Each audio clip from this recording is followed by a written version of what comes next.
Assalamualaikum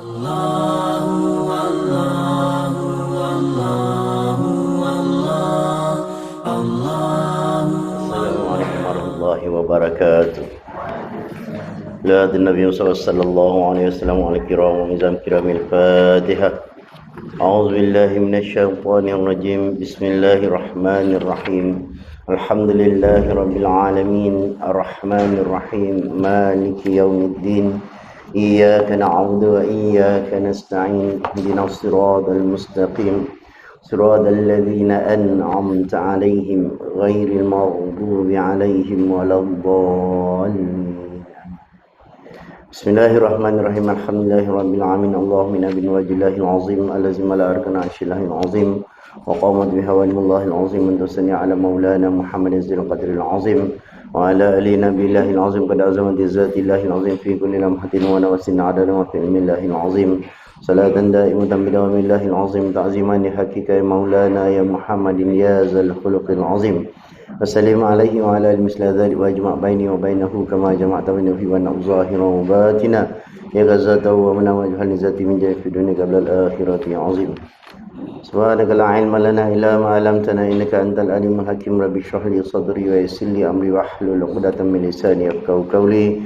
اللهم افتح علينا حكمتك وانشر علينا من خزائن رحمتك يا أرحم الراحمين. اللهم فقهنا في الدين وعلمنا بتأويل. اللهم زدنا علما وارزقنا فهما برحمتك يا أرحم الراحمين. آمين آمين آمين يا رب العالمين. قال رسول الله صلى الله عليه وسلم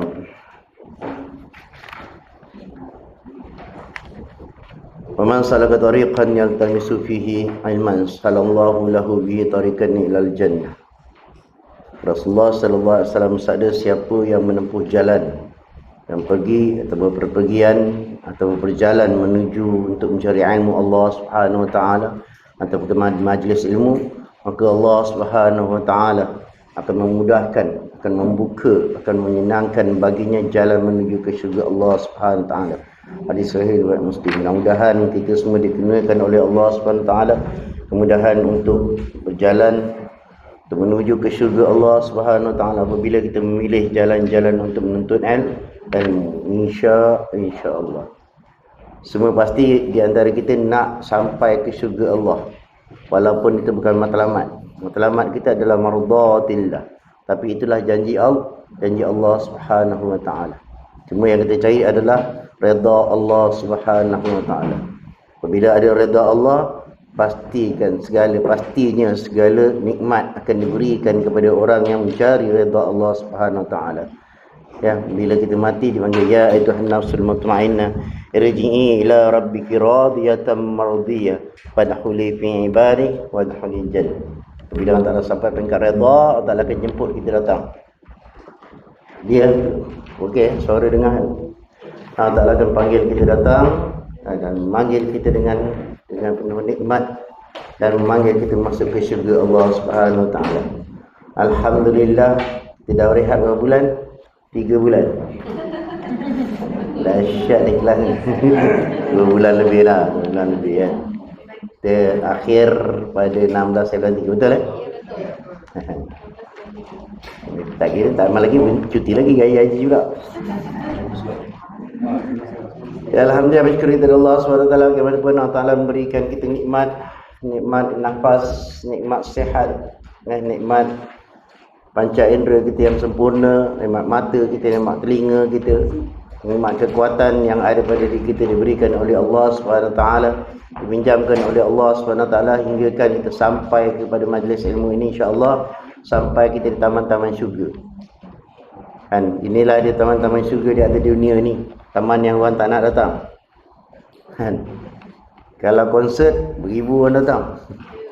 Kalau majlis ilmu tengok banyak kosong. Tapi ini kelas pertama kan. Ini kelas pertama pada bulan Jun. Sebelum-sebelum ni mungkin ada yang online dan sebagainya. Tapi kita bersyukur kepada Allah SWT kerana kita insan yang dipilih oleh Allah SWT dalam menuntut ilmu dan menyampaikan ilmu, insya-Allah.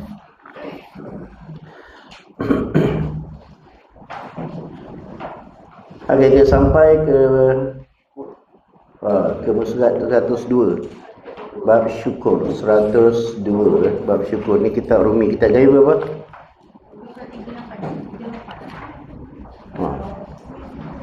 tempat juga, tapi tak tahu kat mana. Okey, betul. Baik. Okey, 102 ataupun 102 dalam kitab Pelita Penuntut atau Muta'alim terjemahan pada Ta'alim Muta'alim yang menyatakan tentang sifat dan sikap orang-orang yang menuntut ilmu ataupun adab-adab bagi penuntut ilmu. Ya, adab-adab bagi penuntut ilmu, bagi menyampaikan ilmu dan sebagainya. Tidak sampai bab syukur. Bab syukur kepada Allah Subhanahu Wa Taala. Semuanya apa yang diberikan kepada kita itu adalah nikmat yang tidak terbalas oleh kita. Kalau kita nak balas nikmat Allah Subhanahu Wa Taala, nescaya kita tak mampu. Ada orang boleh balas. Apa yang diberikan oleh ibu kita pun kita tak terbalas dah. Apa yang diberikan oleh ayah kita pun kita tak terbalas dah. Apalagi nikmat yang diberikan oleh Allah Subhanahu Wa Taala. Dan kalau musannif kata sallallahu sirrah, bersyukur, dan demikianlah saigianya bagi penuntut ilmu itu. Yang sepatutnya bagi penuntut ilmu itu adalah bahawa istighal dan ghalib ia. Dan semestinya ia atau biasanya ia, patut ia bersyukur dengan akan Allah Subhanahu Wa Taala dengan lidahnya. Dengan lidahnya, dengan kata apa tadilah? Syukur. Alhamdulillah. Makna kita bila kita ingat satu nikmat, kita terus sebut alhamdulillah, segala puji bagi Allah yang telah memberikan kita ni nikmat. Itu lafaz. Kemudian dengan hatinya, membenarkan hati apa yang diucapkan oleh lidah, dan memperjelaskan dengan apa? Anggota-anggota dan hartanya. Yang ujung ni payah sikit. Kita sebut dengan lidah alhamdulillah, tapi apakah tanda kita syukur? Kita saksikan dengan hati, betulkan, lahirkan dengan hati bahawa kita memang bersyukur kepada Allah Subhanahu Wa Taala. Tanda kita syukur, salah satu daripada tanda syukur apa dia? Nikmat yang diberikan ilmu oleh Allah Subhanahu Wa Taala, maka kita datang teruskan menuntut ilmu.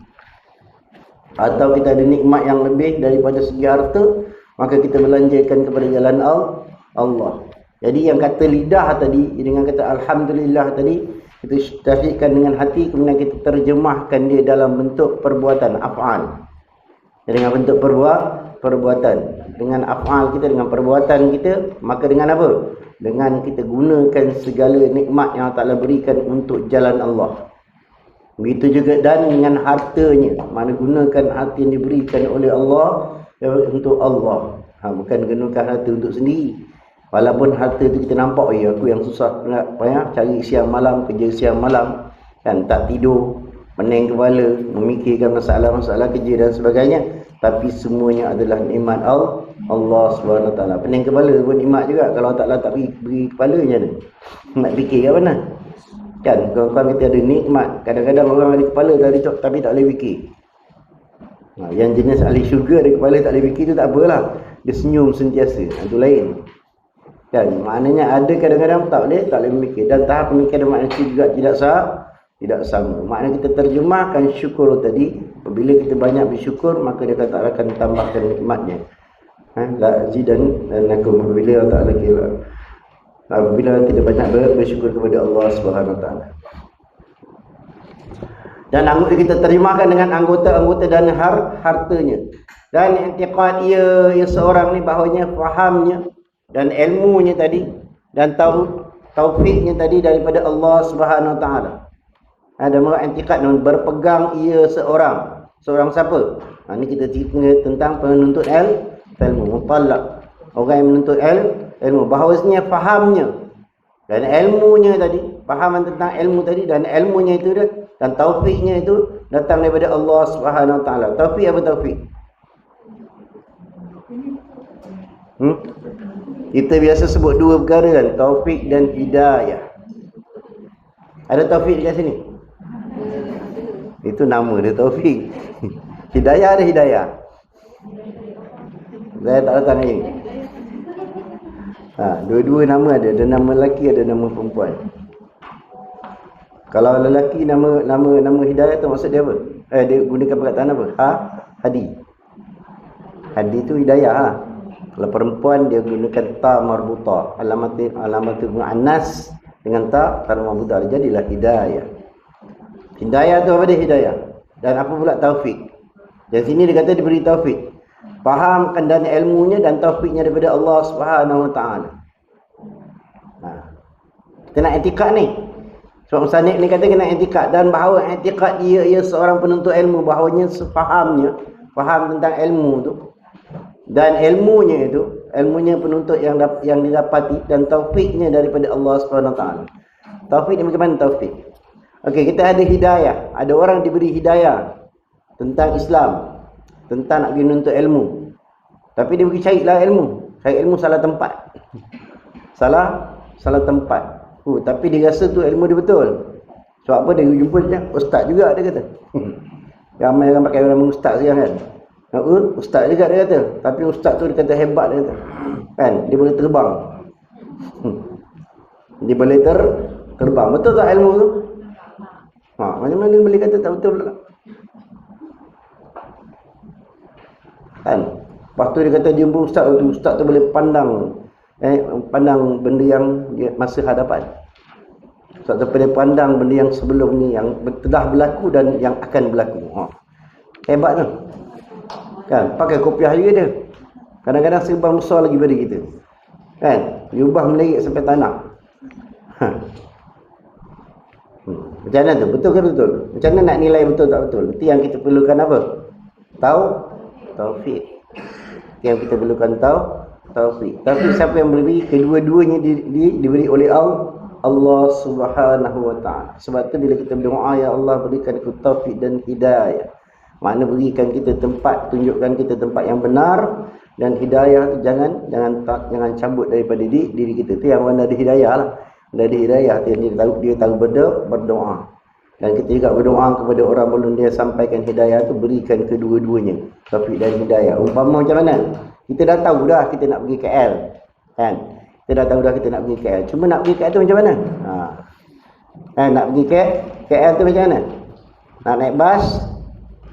Nak naik kapal terbang? Daripada Melaka dia kata bang pergi KL.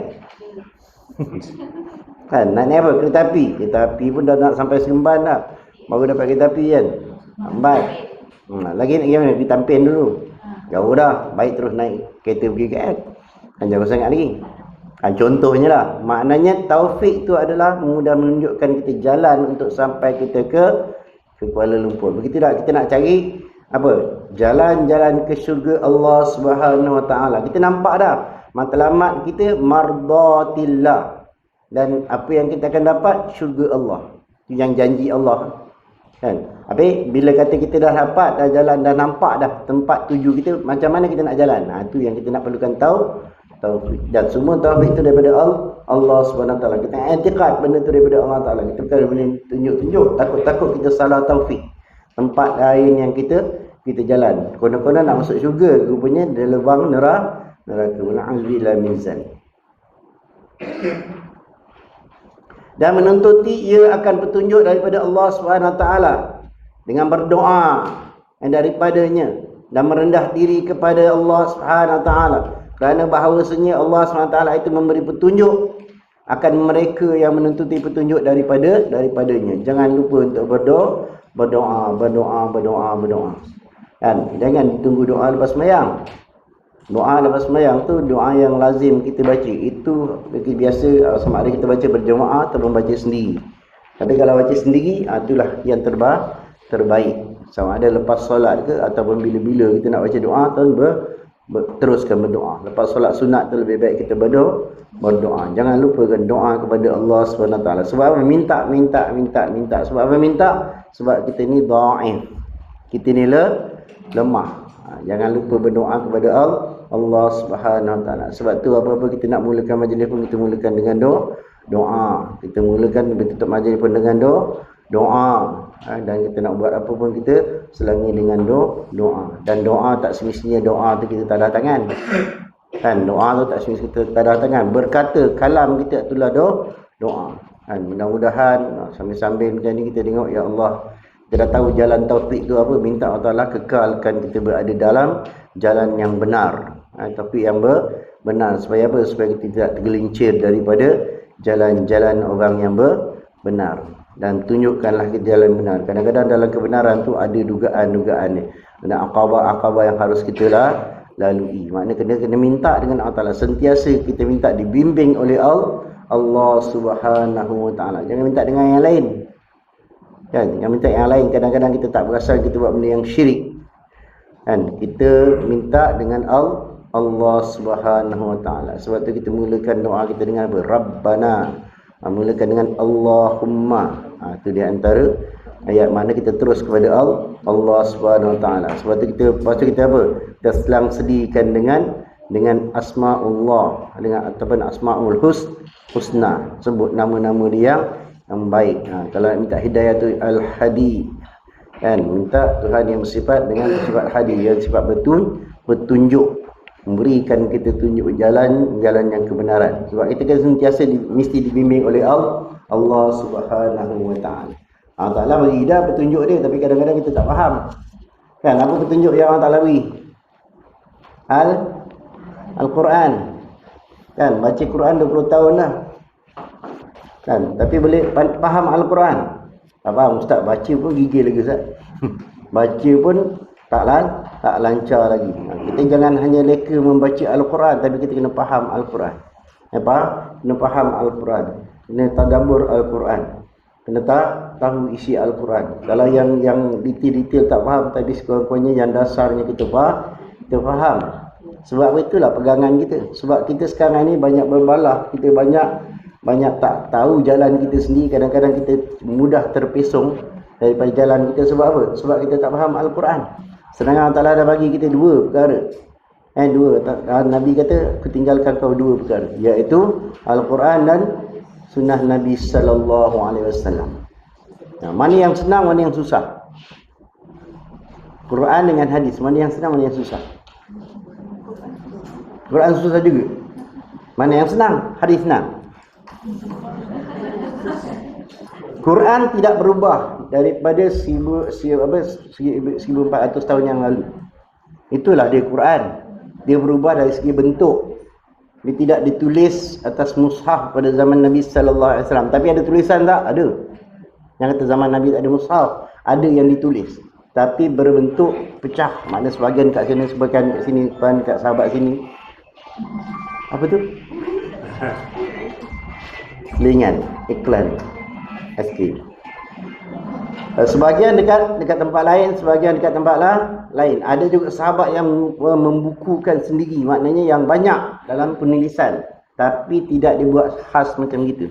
Kemudian tulisan Al-Quran tu sentiasa berubah, tapi bukan berubah pada isi Al-Quran. Kemudian Al-Quran berubah juga dari segi penulisan. Kan? Kita orang Melayu terutamanya, ataupun kita akhir zaman ni beruntung sangat-sangat sebab Al-Quran datang dah siap, sempurna. Hari ni lebih-lebih sempurna lagi. Sebab apa? Dia ada wakaf ibtidak lagi. Dia ada warna lagi. Tengok warna dah tahu ini kena izhar ni. Tengok ini warna ini hijau ni kena kena efa ni kan. Makna kita tahu situ ada hukum. Kalau dulu tak ada kan. Tengok dekat atas nun tak ada tanda mati. Tu alamat. Alamat apa? Alamat ada segi hukum, sama ada di segi izhar, sama ada dari segi efa dan sebagainya. Tengoklah. Itu nak kena faham tu. Sekarang ni lebih detail lagi. Dah tak ada tanda mati. Kemudian ada warna pula. Hebatlah tu. Kan? Itu pun tak dia cari. Kan tempat ni lah lain. Sini dah tu rumah haji lah. Nanti baca Quran insya-Allah. Mudah-mudahan. Kemudian asal dia penulisan bukan kata semacam sekarang kita dah ada baris. Sebab untuk orang ajam, untuk orang kita bukan Arab ni, dia menggunakan dengan baris. Tapi sebelum tu titik pun tak ada. Titik pun tak ada. Jim dengan ha sama, ha pun sama. Lagi penting ta, ba, ya sama. Dia bentuk kapal je lah, tapi tak ada titik. Kalau nak tengok yang asal tulisannya, asal di antaranya yang dapat selain daripada muzium-muzium besar. Siapa yang pergi ke Taif, pergi ke maktab Abdullah bin Abbas ataupun Sayyidina Abdullah bin Abbas atau Ibnu Abbas. Dekat situ banyak penulisan yang Al-Quran yang dipahat di batu, ditulis di atas kulit dan sebagainya. Situ ada. Tengok betul tulisan. Kadang-kadang kita tengok, apa ni, bila kita dapat yang nanti Syekh itu akan beri penerangan, ini huruf apa, ni huruf apa, kita rasa ini surah ni, ini surah ni, ini surah ni. Kalau tengok asal memang tak boleh nak baca. Makna banyak perubahan yang berlaku ke atas Al-Quran. Banyak perubahan yang berlaku daripada tidak dikumpulkan, kemudian dikumpulkan, dimushafkan, kemudian perubahan-perubahan. Dulu kita baca Quran apa? Syekh, dulu kita ngaji Quran apa? Siapa ingat? Quran Majid. Quran Majid kan? Siapa mengaji dulu? Alif, ba, ta. Bukan alif, ba, ta. Alif, ba, ta. Kan? Quran waktu itu Quran Majid. Quran Majid kan? Quran Majid kalau kita baca siap ada apa? Kalau sambungan ayat ada tanwin bertemu dengan apa? Dengan hamzah wasal, ada nun wiqayah, betul? Sekarang tak ada. Begitu suka sini nun wiqayah. Mana ada nun ni? Itu di antara yang nampak kurang, tapi dari segi kaedah bacaan tak ada masalah. Tapi ada juga kelebihan. Tapi kalau tulisan Majid tu lebih rumit nak baca sebenarnya. Banyak tanda. Ada kerawang lagi dengan hiasan semua ada. Itu Quran Majid. Tapi adakah salah? Tak salah. Jangan kata salah pula. Sebab Quran pun banyak jenis penulisan dan juga jenis bacaan. Qiraat. Ada qiraat. Orang mengaji qiraat faham lah. Kita pun bukan pandai sangat pun. Kan? Jadi maksudnya ada ilmu. Kalau kita mengaji ilmu Al-Quran pun tak pernah habis. Kata kalau umur kita ni, kata Rasulullah SAW, umur kita di antara 60 ke 70. Betul? Bana siti wa sab'in, antara 60 ke 70. Rasa kalau kita mengaji ilmu Al-Quran saja pun tak cukup. Umur kita tak cukup. Belum habis lagi, kita habis dulu. Kan? Start lambat dah lah. Sebab ilmu Allah Ta'ala ni amat luas. Ini kita baru nak belajar ni. Baru nak jadi adab belajar. Belum belajar lagi. Itu ilmu Al-Quran. Sebab tu kadang-kadang kita masalah nak memahami Al-Quran. Sebab kita baca Al-Quran lama dah, tapi kita tak faham Al-Quran. Lepas tu bila baca cerita tentang Al-Quran, kita marah. Sebab tak selari dengan apa kehendak nafsu kita. Nafsu kita selalunya nafsu kita berlawanan dengan kehendak Allah SWT. Tapi Allah Ta'ala bagi jalan mudah. Contoh kita hidup, contoh kita beli kereta. Saya rasa saya selalu buat perumpamaan ni kan. Kita beli kereta, kemudian dia bagi kata satu manual book. Siapa yang beli kereta baru, pernah beli kereta baru kat tangan? Cuma tak nak mengaku. Warang hantar tawaduk. Hantar tawadukan. Tawaduk dia tak nak jawab kan. Okay. Beli kereta baru kan akan dapat manual book, betul? Lebih kurang macam ni lah, tebal lebih kurang kan. Siapa yang pernah baca manual book? Second mana dia lah. Kadang-kadang kita second pun masih orang yang jaga, orang yang jaga kereta tu baik kan, dia ada manual book. Tak pernah baca pun. Sebab apa? Sebagainya kita rasa kita dah faham. Alah, kereta signal dia belah kanan je lah. Ada pun belah kiri. Lampu dia kat sini, itu je. Kalau tukar pun mungkin lambat, kereta-kereta jenis lain mungkin ada kelainan sedikit saja. Jadi kita rasa kita dah hebat. Tapi bila kita buat ikut akal kita sendiri, sebenarnya nuksir. Tak selamat. Sebab apa? Setiap kereta dia punya dia punya line dia tak sama. Benda di kapasiti dia tak sama. Tayar dia, enjin dia tak sama. Mengikut berat dia. Ya, jalan sistem dia pun tak sama. Kereta manual dengan kereta auto sama tak sama. Kan? Signal pun tak sama. Ada yang belah kiri, belah kanan. Ada yang emergency dia lain, hazard light dia lain. Bila kita tukar je kata makna kita kena ada guideline. Kita kena ada buku panduan. Tapi kita tak pernah pun nak baca. Samalah kehidupan kita, sebab kita ni memang degil. Dah kita beri kehidupan, Allah Ta'ala dah bagi dah buku panduan dia apa? Al-Quran. Kita baca tak? Alhamdulillah, dalam grup kita semua baca. Sebab kita berada di rumah ngaji. Datang mengaji tak ngaji Al-Quran ni berat lah. Berat nanang tu. Kan? Tapi permasalahannya kita faham tak apa yang kita baca? Itu yang kedua. Faham satu. Yang satu dan yang ketiganya apa? Amal. Kita baca, kita faham dan kita amal. Ada kategori orang dia baca je. Faham memang tak. Amal kalau dia tak faham macam mana nak amal? Kan? Ada orang pula dia tak boleh baca. Tapi dia cuba memahami. Dengan apa? Membaca tafsir. Ataupun kalau baca tafsir tu hebatlah. Baca makna. Baca makna dengan tahu tafsir itu berbeza. Makna kadang-kadang kita tak sesuai dengan luah kita. Bahasa Arab tu nak terjemah pada luah kita tak sesuai. Kecuali kita faham dari segi penafsiran dia. Sebab bahasa Arab Al-Quran dengan bahasa Arab Lughah maksudnya percakapan biasa dengan bahasa Arab. Nahwu dengan bahasa Arab lain berbeza. Macam mana tu Ustaz? Sebab bahasa Arab ni terlalu indah. Dan bahasa Arab ni kalau kita baca tasrif, dia ada berapa 13 tasrif yang kita kena ingat. Setiap baris berubahlah makna. Pening Ustaz? Tak pening pun. Cuma kita kena ada kehendak untuk belajar. Kalau bahasa Inggeris kita boleh belajar selama ni daripada darjah 1 sampai darjah 11 bahasa Inggeris terus. Kenapa kita tak cuba untuk bahasa Arab? Sedangkan bahasa Arab tu yang pertama, bahasa yang memang kita ucapkan setiap hari. Apa dia? Dalam solat. Kan? Solat. Kadang-kadang solat pun kita tak tahu apa yang kita baca. Subhanallahil azimi wa bihamdi. Dia baca je daripada dulu. Tak tahu apa dia baca. Subhanallah pun dia tasbih pun dia tak tahu apa makna. Rugi tuan-tuan rugi. Lepas tu saya kata saya terang kepada semua pelajar-pelajar saya dan murid saya dan dari diri saya sendiri, kalau boleh kita memahamilah kalamullah. Sebab apa? Kalam itu, kata-kata itu, Al-Quran itu daripada Allah. Apabila kita membaca Al-Quran seolah kita berkata dengan Allah. Sayang bila Allah memberikan peringatan kepada kita, bercakap dengan kita tapi kita tak faham. Bila kita tak faham, tak ada amal. Kan tak ada amal. Bila kita faham, alhamdulillah kita beramal. InsyaAllah dalam kelas kita ni, insyaAllah mudah faham Al-Quran dan kita bawa dalam kehidupan kita, terjemahkan dalam kehidupan kita seperti mana kata Sayyidatina Aisyah radhiyallahu anha. Kata dia apa?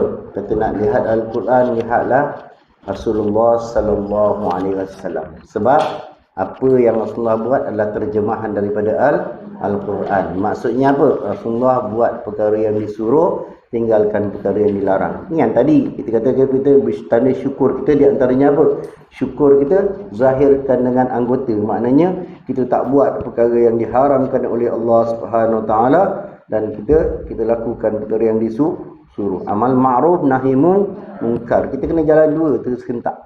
Kita kena jalan dua serentak. Tak boleh jalan sebelah. Sebab apa? Setiap yang ada di dunia ni kalau kita lihatlah, kita buat kajian, semuanya dijadikan berpasang-pasangan. Kan ada langit, ada bumi, ada lelaki, ada perempuan, ada kehidupan darat, ada kehidupan udara, laut. Kan tak kisahlah udara ke apa, laut, mana ada dua pasangan. Kan. Kemudian bila ada solat, ada apa? Jangan lupa, ada solat wa iqamis salat wa ita'iz zakat. Dia datang dengan waw ataf. Waw ataf makna kena jalan serentak. Apabila kita mendirikan solat, maka jangan lupa untuk kita berzakat. Makna apa? Jaga hubungan kita dengan Allah dan jangan tinggalkan hubungan kita dengan manusia. Hablum minallah wa hablum minan nas. Kita cinta kepada Allah, cinta juga kepada manusia. Sebab tu dia jadikan berpasangan. Kalau kita buat solat sahaja, makna apa? Kita syok sendiri. Kita rasa kitalah dekat dengan Allah. Kita rasa kitalah hebat dah manusia. Tapi kita lupa ada saudara kita yang kita tinggalkan dalam keadaan susah, dalam keadaan terbiar, dalam keadaan yang miskin dan sebagainya. Kita kena ingat tu. Sebab tu ada hikmahnya zakat dan dia datang dalam Al-Quran sebut solat, jarang yang tidak ada perkataan zakat selepas daripadanya. Begitu juga dengan amal ma'ruf nahi munkar, wanha 'anil munkar. Kan dua datang dalam waw ataf yang datang sekali. Kan wal takum minkum ummatun yad'una ilal khair wa ya'muruna bil ma'ruf wa yanhauna 'anil munkar. Tak kena dua sekali serentak. Tak boleh datang single. Kata kita pun macam tu juga. Kita hidup berdua dan dua saling lengkapi. Bila lelaki dia perlukan juga seseorang untuk berikan apa? Bantu dalam kehidupannya. Dan kalau salah pilih dia jatuh. Kan? Salah pilih dia jatuh lah. Maknanya kena hidup dalam keadaan fitrah. Itu fitrah yang Allah Taala berikan. Itu jugalah kita dalam kehidupan kita datang petunjuk pun dua kan. Apa dia? Quran, hadis. Kita boleh baca Al-Quran semata-mata? Boleh lah, tapi tak faham. Kan? Contoh dalam Al-Quran dan surah Kita paling mudah ambil dalam surah apa? Dalam surah Allah maksudnya. Dalam surah Al-Maidah. Cerita tentang pemakanan. Maitun, mayat tak boleh makan kan? Mayat apa maksudnya? Bangkai. Kan? Tak boleh makan, betul? Habis ikan tu apa ikan? Ada siapa beli ikan hidup? Sembelih, masak. Kan? Ada? So beli apa tu? Beli bangkai. Bangkai lah tu nak mati. Ikan naik darat mana dia hidup lagi? Kan? Ikan yang saya pernah tengok lah. Yang anda pernah tengok pun ikan apa? Yang orang siang masih hidup lagi. Ikan haruan, ikan geli, ikan betuk. Ikan beluk, ikan betuk. Ikan betuk atau ikan puyuh kan? Itu yang paling liat nama dia. Kadang-kadang dah tinggal, dah tak ada apa dah. Kepala pun dah tinggal separuh. Kan? Pupuk dah buang dah ni, pupuk dah buang dah. Masih menitik lagi. Hebat ikan ni kata, pada rigil. Kan? Kadang-kadang kita tengok dah nak masuk kuali dah ni. Dah apa, dah kena garam kan? Garam bunyi semua. Elok lagi. Dululah, dulu sudah tengok. Sekarang ni, tak ramai yang buat kot. Kira tak kerti lagi yang buat. Kira ikan siang pun tak tahu kan. Kadang orang tak berani. Sebab dulu saya ingat kalau, dah cerita pasal dulu kan. Dekat sawah, memang saya kat sawah. Risau, masih ada lagi. So, orang tangkap ikan tu waktu dulu pakai apa? Kalau nak lemahkan ikan tu dia pakai abu kan. Abu dapur. Sekarang mana ada abu lagi? Abu Hurairah adalah nama orang. Dia dah tak ada. Dah cerita cukup tu. Itu ikan lah. Tapi maksudnya kita nak cerita yang tadi yang dikatakan maitun, mayat. Kan makna bangkai. Bila bangkai maknanya tak boleh makan lah. Tapi ikan macam mana? Sebab tu kita memerlukan terjemah huraian daripada hadis Nabi SAW. Bila kita jumpa, okey, Nabi kata kalau ikan boleh. Itu pun ada yang tak boleh. Kan? Contohnya yang hidupan laut, apa yang tak boleh? Labi-labi dia makan apa penyu. Kita makan penyu. Ada makan penyu? Pernah makan penyu? Balik dua alam.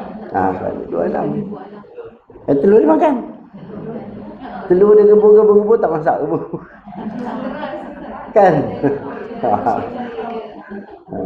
Telur, penyu tak makan. Telur boleh sambat. Nampak? Ada benda-benda macam tu. Maknanya perlukan kepada terjemahan ataupun huraian daripada hadis Nabi sallallahu alaihi wasallam. Ada pula baca Al-Quran semata-mata, balik ni tak boleh dah nak pergi beli ikan fresh, ikan yang baru dalam akuarium. Dalam akuarium balik sembelih. Bismillahirrahmanirrahim. Mak tu kita perlukan huraian ataupun perlukan terjemah. Kita tidak memahami akan kaedah yang kita sendiri tak faham. Sebab kalam Allah ni kalam yang cukup harus daripada Allah SWT. Habis masuk daripada kitab kita. Kan lagi jauh ni kan.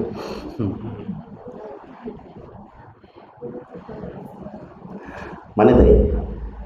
Kerana bahawasanya Allah SWT itu memberi petunjuk yang akan mereka yang menuntuti petunjuk daripada Allah SWT. Kerana bahawasanya ahli-ahli haq, orang yang benar, iaitu ahli sunnah wal jamaah. Ahli sunnah wal jamaah. Ini kita mendawit dada ahli sunnah wal jamaah ni. Kita tengok betul tak kita berada dalam ahli sunnah wal jamaah.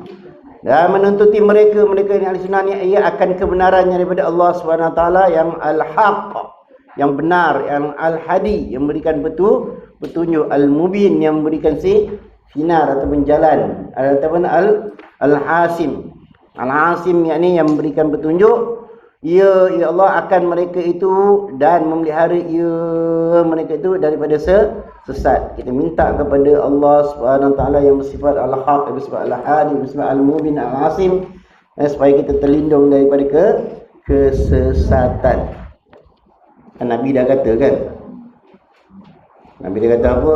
Akhir zaman nanti umat aku akan berpecah kepada 73 firqah. Kita ni tak tahu golongan yang mana ni. Kita sendiri tak tahu, tapi kita kena yakin kita ada ahli sunnah wal jamaah. Ahli sunnah wal jamaah, orang yang mengamalkan sunnah Nabi sallallahu alaihi wasallam, mengikut cara Nabi sallallahu alaihi wasallam. Jadi kalau yang tidak ada dalam rekod Nabi, dalam ucapan Nabi, dalam kata-kata Nabi, dalam Al-Quran, tidak ada, jangan kita buat. Okey. Betul tak? Betul? Yang betul je, lepas ni cakap marah pula kan. Ustaz ni nak sampai apa sebenarnya? Maksudnya Benda yang tidak dibuat oleh Nabi, kita jangan buat. Okey, pertama, semak daripada Al-Quran. Ada tak dalam Al-Quran apa yang satu kita nak buat? Kemudian yang kedua, semak dari apa? Hadis. Kemudian semak daripada mana pula? Kalau tak ada dalam Quran, tak ada dalam hadis, ijma' ulama. Kita ambil segi hukum dari ahli sunnah wal jamaah, Quran, hadis, ijma' ulama dan qiyas. Okey, baik. Kalau tak ada dalam Quran ataupun hadis, kita ambil daripada mana? Kita ambil daripada ijma' ulama. Maksudnya ijma' ulama ni di antaranya adalah tengok dari pandangan syarak. Betul? You slow macam takut nak jawab je. Ustaz nak pergi kat mana ni ustaz? Senang je. Saya nak sebab banyak kekeliruan sangat-sangat akhir-akhir ni. Kan, pertama kita semak daripada Al-Quran. Satu yang kita buat. Nak bagi contoh macam mana? Nak bagi contoh. Ada perkara yang nak bagi contoh. Banyak sebenarnya. Ada tak satu contoh? Tahlil. Yang banyak orang tikai kan? Okay, kita ambil satu je lah. Ambil satu yang tu. Banyak orang buat tahlil lagi kan? Ada yang dah berhenti buat tahlil lah? Ada yang dah berhenti?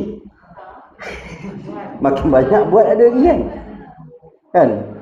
Ni kalau orang tengok saya punya video ni marah saya pula. Ni ustaz nak buat ke mana? Saya nak beritahu benda yang memang Nabi tak buat. Nabi ada dalam hadis Nabi berkumpul dengan sahabat, duduk baca Al-Quran, duduk buat tahlil dan sebagainya. Ada? Tak ada. Tapi dalam tahlil ada apa? Dalam buat kenduri lah, kita sebut buat kenduri senang. Buat kenduri ada apa? Ada makan. Itu Nabi buat. Itu sunnah dia. Beri makan. Kan? Yang beri makan tu sunnah dia. Sunnah yang kita boleh sandarkan kepada Nabi. Yang lain jangan. Tapi baca Al-Quran hukum dia apa? Kita tengok lagi isyarat pula. Baca Al-Quran hukum dia apa? Sunat. Jadi dalam kita buat majlis kenduri, kita baca apa tadi? Al-Quran, baca Yasin. Baca Al-Quran mana part of the Al-Quran. Ataupun petikan Al-Quran. Kadang-kadang kita buat tahlil tu, kita ambil 5 ayat atau 7 ayat awal surah Baqarah, kita ambil ayat kursi, kemudian 3 ayat terakhir. Makna apa? Ayat Al-Quran lah. Baca Al-Quran lah. Lepas tu kita baca dengan ayat surah Al-Ikhlas, surah Al-Alaq dan sebagainya kan. Lepas tu surah Al-Quran. Al-Quran, hukum baca Al-Quran apa? Sunat. Zikrullah afdalu zikir fa'lam annahu la ilaha illallah. Ada hadis tak? Ada. Doa ud'uni astajib lakum. Semua tu ada hukum kan? So dia kesimpulan dia, boleh buat tak boleh buat? Boleh. Semua jadi ahli fatwa. Tapi jangan disandarkan itu sunnah. Yang sunnah tu makan dia. Makan cepat mengambil jadi sunnah kan. Tapi yang betul, sebab tu ada hadis. Sahabat-sahabat panggil Nabi datang ke rumah dan makan. Nabi juga buat makanan dan makan. Kalau kita buat jamuan dan sebagainya. Memang ada. Nabi sampai saja ke Madinah, Nabi bagi apa? 2 perkara Nabi suruh buat. Apa dia? Suruh makan dan salam. Semua ta'an dan aslu salam kan. Bagi salam. Bermakna kena 2 perkara itu adalah sunnah. Sunnah pada makan tetapi beri makan tetapi pada kenduri yang secara keseluruhan tidak ada makan sunnah. Tapi benda tu boleh buat tak boleh buat? Boleh. Cuma kesalahan-kesalahan kita yang terdahulu. Ini kita kena ingat. Ini yang salah kita kata salah lah. Sebab kita sandarkan kepada adat Melayu, adat orang dulu. Apa dia? Adat orang dulu dan pengaruh-pengaruh daripada Hindu. Terpaksa dah sebut-sebut lah pula kan. Sebab memang saya tengok banyak pada Hindu. Di antaranya apa? Di antaranya kira hari kematian. Kan? Orang pertama tu kena buat, wajib tu tak buat. Tak buat orang kata apa pula. Kita jangan sandarkan benda macam tu. Ni orang kata apa sampai dah tak ada duit buat kenduri pun tak nak buat. Tak wajib pun. Dan kita pun kalau ada orang tak buat, jangan mengutuk. Kan kita ni cepat sangat. Kan? Kita apa? 3. Lang pertama, lang ketiga, 7, lagi 40. 1 hari. Itu tak apa lagi. Okey lah, kadang nak insan ke boleh rezeki macam tu, tak apa lagi. Ada rezeki pula. Malam ketiga dia apa? Apa terjadi pada jenazah? Itu lagi mengarut. Makna benda-benda tu buang. Benda tu memang tak ada kaitan dan tak ada sandaran dan tak ada nas langsung. Tolak tepi je. Dan kita jangan baca pula roh balik dan sebagainya, itu semua tak ada. Semua tak ada nas. Maksudnya kadang-kadang ada orang, tapi sebenarnya ada yang setengah daripada golongan kita yang mencegah daripada awal. Itu sebenarnya lebih baik. Maksudnya dia kata tak boleh buat. Sebab apa? Dia tak nak masuk unsur-unsur yang demikian dan sandarkan kepada Rasulullah. Itu yang sebenar. Tapi kita ni kan tak ada kenduri kan, macam tak senang hati kan. Ada kematian umur 3 hari.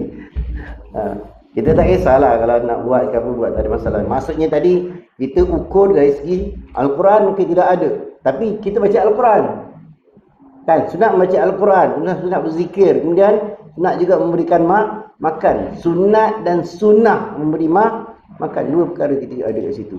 Kemudian kita berdoa, tak nak kata doa dah. Doa, dan terlebih baik doa didoakan oleh keluarga, kalau arwah lah, keluarga diri sendiri, keluarga arwah sendiri. Seperti mana kalau kita nak solat jenazah kan, kita panggil mana wali waris supaya jadi imam untuk solat jenazah. Macam tu juga doa kalau boleh. Ni dan sepatutnya mesti boleh. Dan ahli keluarga, ahli waris yang memang terdekat dengan arwah, kalau buat kenduri arwah, dia yang sepatutnya berada dalam majlis itu dan berdoa. Kalau dia tak doa pun, dia aminkan doa. Kan dia aminkan doa. Paling tidak Ustaz saya tak pandai nak berdoa, Ustaz dia kata. Doa lah bahasa Melayu pun. Mana yang nak doakan? Macam kita baca Yasin, pasal kita baca Quran, kadang-kadang kita kata kita mendengar seorang baca, kita mendengar ataupun baca secara yang kita baca yang macam kita buat baca secara ramai-ramai. Yang pastikan yang baca tu betul. Sebab tu bila cari orang yang handle mana yang jadi ketua, kita panggil khalifah untuk tahlil tu, orang yang memahami situasi masyarakat. Tahu masyarakat tu boleh baca tapi agak perlahan, jangan baca laju. Kita baca Quran ni, waratilul Quran tartila. Yang tertil lah. Jangan baca laju. Ya sinal Quran lagi innaka laminkum siratal mustaqim. Tak tahu mana panjang mana pendeknya. Tenang aje lah. Nah, semua lagi. Tapi kalau budak tu datang untuk menghafal, budak hafiz, dia tengah menghafal, itu kaedah dia. Tapi ni baca secara umum, dia baca dengan tartil lah. Yang terutamanya khalifah tu, orang yang mengetuai tu, dia lebih tenang daripada orang lain. Jangan dia yang kelang-kabut daripada orang lain, perkara yang lain pun kelang-kabut. Kan, contoh. Tapi biasa baca Yasin tu malam pertama je. Malam kedua dah kita nak cepat dia tahlil je. Habis. Itu maksudnya segi hukum. Saya bukan nak menyalahkan sesiapa. Maksud saya dari segi hukum. Kalau rasa benda tu tak nak buat, tak dapat, tak apa. Tapi jangan menyalahkan orang yang buat. Itu bukan satu kesesatan. Sebab kita baca Al-Quran. Kan baca Al-Quran. Cuma kita jangan sandarkan perkara itu daripada Rasulullah sallallahu alaihi wasallam bila tak ada hujah yang kuat, kecuali ada hadis Nabi sallallahu alaihi wasallam. Nabi pernah sahabat sama-sama duduk baca Quran, sama-sama duduk baca tahlil dan sebagainya. Itu tidak ada lah. Habis. Mengelakkan daripada kesesatan dan kita sentiasa berdoa kepada Allah Subhanahu wa taala, ya muqallibal qulub tsabbit qulubana ala dinik wa ala ta'atik. Minta tu sentiasa, jangan tinggal di antara doa-doa, jangan tinggal ketika solat ataupun selepas daripada solat.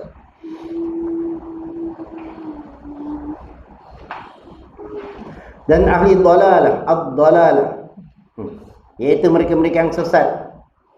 Hairan mereka itu dan tercengang. Dah hairan, tercengang lagi. Pelik semua ni. Mereka itu dengan pandangan mereka itu dan akal mereka itu menuntuti mereka itu akan sebenar daripada makhluk yang lemah. Dan itu akal. Kerana bahawasanya akal itu tiada mendapat dia akan sekalian perkara-perkara seperti mata. Tiada nampak ia akan sekalian perkara-perkara. Maka di dinding akan mereka itu akan lemah mereka itu dan sesat mereka itu yang menyesatkan mereka itu. Ini nak cerita kaum yang dalal, orang yang sesat. benda ni dah bercara banyak kan. Nampak kalau kita bercara tentang hak tadi, tentang tentang kebenaran tadi, ataupun cara tentang sunnah tadi, di bawah ni juga musannif ni membicarakan tentang dalal. Banyak hadis yang banyak yang membicarakan tentang hadis ni kan. Maqulud dalalatin finnar. Orang yang sesat itu di neraka. Kenapa dia kata sesat? Dan ahli sesat ni, ahli kesesatan itu mereka yang sesat. Hairan mereka itu dan tercengang mereka itu dengan pandangan mereka itu, dan akal mereka itu menuntuti mereka akan sebenar daripada makhluk yang lemah. Dia menunjukkan kebenaran, tapi sebenarnya pada orang yang tak pandai. Dan itu akal. Kerana apa? Kerana bahawasanya akal itu tiada mendapat dia akan sekalian perkara-perkara seperti mata, tidak nampak ia. Akal ini diterjemahkan daripada apa? Daripada apa yang dia nampak daripada mata lah. Kalau benda tak nampak, sekarang dia susah nak buat keputusan. Akal ni sebenarnya dia punya main juga, tapi dia kena dapat info daripada mata, dia kena dapat info daripada telinga, dapat info daripada apa? Daripada sekeliling dia. Kalau tidak, dia tak boleh buat keputusan. Macam tadilah, bila kita tanya kan, mana boleh dapat tak? Tengok daripada mana. Kalau kita tanya, bila kata dah ada keputusan, makna dia ada jawapan daripada mana? Sumber daripada mungkin bacaan dia, mungkin daripada pengetahuan dia dan sebagainya. Kalau tidak, tak ada. Seti mata tidak akan nampak sekalian perkara ini, maka di dinding akan mereka itu dan lemah mereka daripada itu, dan sesat mereka itu dan menyesatkan mereka itu orang yang dalal. Maknanya orang yang tidak menggunakan akal di ke jalan Allah Subhanahu wa taala. Dia kalau menggunakan akal, dia kena ada apa? Ilmu daripada mana? Daripada mata tadi yang memandang, ilmu yang daripada mulut yang berkata-kata, yang membaca dan sebagainya. Tidak, dia tak boleh berfikir tentang perkara-perkara tersebut. Na'udzubillah min zalik. Mudah-mudahan Allah Ta'ala jaga akal kita jadi akal yang sehat. Jadi ulul albab, orang yang berfikir, yang diizinkan oleh Allah Subhanahu Wa Ta'ala. Dan bukan kita mengikut hawa nafsu. Kita mengikut daripada kata ilmu yang disandarkan daripada Allah Subhanahu Wa Ta'ala, iaitu daripada Al-Quran dan juga sunnah Nabi sallallahu alaihi wasallam. Sabda Nabi sallallahu alaihi wasallam, "Man arafa nafsahu faqad arafa rabbahu." Siapa yang kenal akan dirinya, maka sesungguhnya kenal ia akan Tuhan. Ini menarik kan. Orang yang kenal dirinya, maka dia akan kenal Tuhan. Dulu saya suka baca satu buku, dia tulis apa buku tu? Mengenal diri dan wali Allah. Dalam mengenal diri itu yang sebenarnya baru kita kenal siapa. Ini bukan kita nak naik tahap wali Allah ni, nak kenal dulu diri kita. Seperti mana sabda Nabi sallallahu alaihi wasallam ni lah, "Man arafa nafsahu faqad arafa rabbahu." Bila dia kenal diri dia, maka dia akan kenal Tuhan dia. Sebab apa diri dia apa? Jadi kita hamba lah, kita tak ada apa. Apa yang kita boleh capai? Apa yang boleh kita buat? Satu apa pun kita tak boleh buat. Kan? Kita jumpa kawan-kawan kita, bukan orang zaman buat reunion kan. Kan, dia tak ada pun nak buat reunion. Kan, buat reunion, kita sama sekolah. Kan, habis sama sampai SPM. Ada yang tu sama-sama masuk college dan sebagainya. Tapi cara hidup sama tak? Kadang-kadang orang tu SPM tak sampai, tapi hidup dia lebih baik daripada pandangan mata kita lah. Kan, ada orang tu siap sampai kata angkat ijazah sejak muda dah, ada yang sampai PhD dah, tapi hidup biasa-biasa je. Kan, pandangan kita, pandangan manusia. Tapi dia ada kelebihan yang tersendiri daripada pandangan Allah Subhanahu Wa Taala. Tapi maksudnya kita tak boleh mengukur orang daripada sendiri. Itu yang pentingnya apa? Kita kenal diri kita, antara kita dengan Allah Subhanahu Wa Taala. Maka apabila kenal ia akan lemah dirinya, kenal ia akan mengetahui akan kuasa Allah Subhanahu Wa Taala, dan dia ada berpegang ia atas dirinya dan akalnya, bahkan tawakal ia atas Allah Subhanahu Wa Taala, dan menuntut ia daripadanya akan yang sebenarnya. Dan siapa yang bertawakal ke atas Allah Subhanahu Wa Taala, maka ia itu memadai akan dia dan memberi tunjuk akan dia kepada jalan yang betul. Faham? Bila baca lagu dia tak faham. Maknanya apa tadi? Kita ni lemah. Bila kita kenal diri kita, kita tahu kita lemah, kita tak boleh buat apa pun. Apa yang kita boleh kita buat? Nak bagi faham pun tak boleh. Tak, kita baca sekali lalu, faham tak? Tak faham. Sebab Allah Ta'ala tak bagi faham. Tapi kalau kita dah lihat apa yang ditulis, kemudian kita dengar lagi, Kemudian dengan hidayah Allah Subhanahu Wa Taala kita faham. Tapi macam ni kita kena beri faham balik. Kadang-kadang kita dah beri faham pun, berbuih balik ustaz beri faham, balik tanya, tak faham. Kan? Contoh macam apa? Macam ilmu akidah. Ilmu akidah atau mengaji sifat 20. Dah mengaji sifat 20 tak kat sini? Dah. Kan? Mengaji sifat 20. Guru cerita Allah Ta'ala tu wujud Allah Ta'ala tu dimulai diapit oleh dua ketiadaan. Kan? Kemudian wujud Allah Ta'ala wujud yang zati, berbeza dengan manusia. Manusia dimulakan oleh ketiadaan, kemudian ada. Ada tu wujud tu wajib tak wajib? Allah, wujud Allah wajib tak wajib? Wujud manusia wajib tak wajib? Harus. Okey, wujud manusia harus. Kan? Betul. Okey, sekarang ni saya manusia. Saya dah wujud. Wajib tak wajib? Sebab dah wujud wajib. Wajib apa? Wajib yang ridi. Wajib yang baru. Tapi hakikatnya harus. Harus tu sifat siapa? Sifat Allah. Harus Allah Ta'ala ada ataupun meniada. Itu maksudnya kena faham. Kalau tak faham, banyak orang kadang kita tanya, Ustaz, yang diepek oleh kedua tiadaan tu apa? Dia tanya balik, tak apalah. Dia kata faham balik, tanya tak tahu apa. Diapek, adanya manusia diapek oleh ketiadaan. Apa dia? Dua ketiadaan. Kena faham bahasa tentu untuk faham akidah. Wujud manusia, wujud makhluk. Senang. Wujud makhluk tak kira manusia ke apa, diempit oleh dua ketiadaan. Mula-mula, kemudian tak ada lah. Dua ketiadaan maksudnya. Pertama tadi tak ada, lepas tu wujud, lepas tu tak ada. Makna tengah-tengah tu ada. Diempit oleh dua ketiadaan. Nak beri faham benda tu. Faham? Nah, itu yang marah-marah kita. Ni apa kerja ustaz ni? Kejap ada, kejap tak ada, kejap. Ni ada tak ada ni? Adalah ni tokoh kat depan ni. Tapi persoalannya kita kena faham yang setiap makhluk. Jadi kalau misal kata contoh, ada yang mendiamik dada bahawa Jesus Christ, Jesus ni katanya, ataupun kita tak pakai dia, pakai nama Nabi Isa. Nabi Isa dia katakan apa dia? Anak Tuhan. Itu bukan nak balas dia, kita nak ceritakan kedudukan. Kalau dia kata dia anak Tuhan, makna dia pun Tuhan. Tak, sifat dia tadi. Kita nak cerita sifat dia tadi. Sifat dia adakah sifat Tuhan? Tak, sebab dia asalnya tak ada.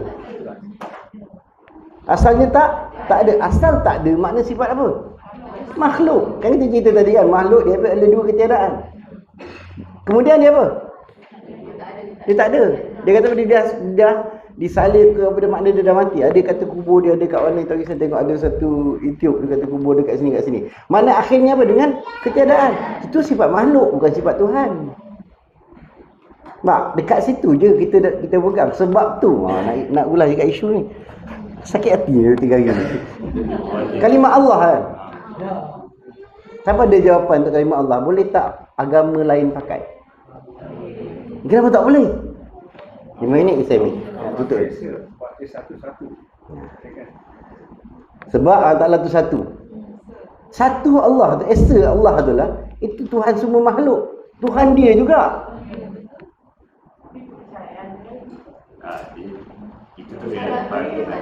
Okey, Tuhan. Kita kalau dia tanya, kalau dia tanya Tuhan kan. Itulah Tuhan dia. Kenapa dia tak dipakai? Ya, tak boleh mensyirikan. Okey, sekarang ni kita pergi ke Arab. Arab pakai kalimah Allah ya. Pergi ke Arab walaupun bukan Islam, dia akan sebut Allah. Kalau tidak boleh sebut ilah. Kita nak marah dia. Kau tak boleh pakai mau lagi. Okey, gini. Simpulan dia. Pasal saya nak kira 5 minit saya terpaksa jawab balik. Allah tu kalimah khas bagi Tuhan lah. Sebab dia bagi zat Allah. Dia ilah. Kan? Illa, itulah Tuhan. Sebab tu kita sebut kalimah la ilaha illallah. Ujung tu baru kita lafaz Allah. Kenapa? Itu lafaz khas. Tak. Kan dia kata khas pada lafaz, khas pada makna. Orang lain tak boleh pakai. Nak pakai dia kena ada abdullah. Okay, baik. Kita pendekkan kalimah Allah. Allah tu Tuhan siapa? Tuhan semua makhluk. Jadi kenapa dia orang tak boleh pakai? Ingat, Allah Tuhan yang esa. Tiada dua, tiada tiga. Mafi salasa. Bukan tiga. So kita kalau dia nak pegang, dia kena pegang macam kita. Mana Tuhan kul huwallahu ahad. Kalau dia tak boleh pegang tu, dia tak boleh pakai. Sebab Tuhan yang esa, dia tidak ada berbilang. Tapi dia kata dia ada berbilang kan? Ada anak, ada mak. So tak nak, kita tak boleh bagi kan? Sebab Tuhan ni Tuhan yang esa. Kalau dia nak pakai kalam tu, ni kita cerita spek daripada Malaysia. Sebab tu kita tak bagi. Bukan kata kita nak simpul-simpul bagi. Kalau nak bagi, dia kena yakin bahawa Tuhan tu adalah Tuhan yang esa. Tiada dua, tiada tiga. Tiada dia beranak, tiada dia peranakkan. Ambil daripada qul huwallahu ahad cukup. Dia berpegang pada surah Al-Ikhlas tu, okey, boleh pakai. Kalau dia berpegang pada surah Al-Ikhlas, dia berpegang pada Tuhan tu satu, siapa dia? Dia Muslim lah. Kan nak pakai lah. Sebab kita bagi, sebab kita pegang pada Allah yang mana? Allah yang esa. Bukan berbilang seperti kata dia. Seperti kata mereka. Dan kalau dia nak pakai juga, kita pegang macam tu. Dan kalau bisa kata dia kata tak, Allah ni sebab Tuhan, kita nak pakai yang tu. Tapi Tuhan yang kau masukkan bukan Tuhan yang kita masukkan. Kalau Tuhan yang sebenar, Tuhan yang tidak berbilang. Itu je. Bukan kita tak bagi nak pakai. Tapi kalau dia dah cerita nanti dalam babo ni ada komik lah, ada apa kan. Cerita dalam tu ada gini, dia cerita ikut aliran dia, tak boleh. Nanti yang tak boleh. Sebab tu macam kita nak menyatukan tu bukan mudah. Jawapan dia senang kan. Dia nak pakai, boleh. Kan? Tuhan dia, kita kena mengaku itu Tuhan dia.